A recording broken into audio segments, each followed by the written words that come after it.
The noise of gunfire rose from all over the center of Peking. It was unremitting. On the streets leading down to the main road to Tiananmen Square, furious people stared in disbelief at the glow in the sky, listening to the sound of shots. Heading down the road was a hazardous business, but hundreds of people cheered as buses were set alight and army trucks caught fire too.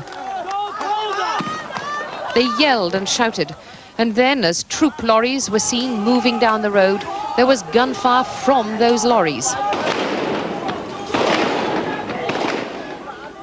The troops have been firing indiscriminately, but still there are thousands of people on the streets who will not move back. The bicycle rickshaws scooped up the injured. Others were shunted onto bikes and pedaled to hospital. Many were carried away by frantic local residents. There was confusion and despair among those who could hardly credit that their own army was firing wildly at them.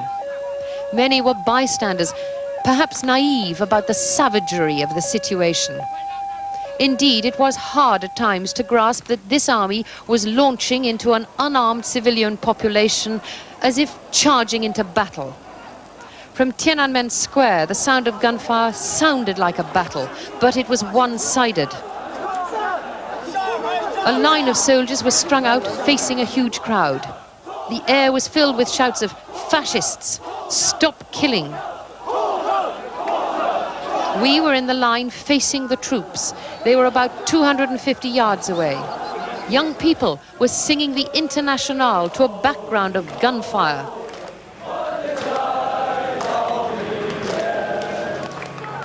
After hours of shooting and facing a line of troops, the crowd is still here. They're shouting, "Stop the killing and down with the government." A huge volley of shots just as I left the front line caused panic. The young man in front of me fell dead. I fell over him. 2 others were killed yards away. 2 more people lay wounded on the ground near me. Ambulances screamed up to the troop line and were turned away. They couldn't get to the square. 2 ambulance drivers were shot and injured.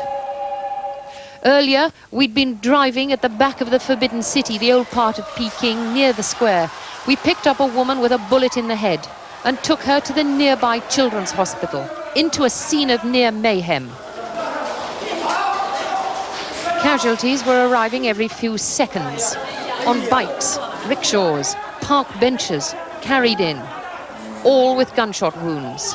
Housewives, elderly residents, people shot while sitting in their homes. The operating theatre was overflowing, many of the staff in tears. In 20 minutes, 40 seriously injured were brought for emergency surgery. 2 were already dead. In the streets, many came up to us, shaking with anger and disbelief and fear. Many were terrified, saying there would be retribution. There was not one voice on the streets which did not express despair and rage. "Tell the world," they said to us.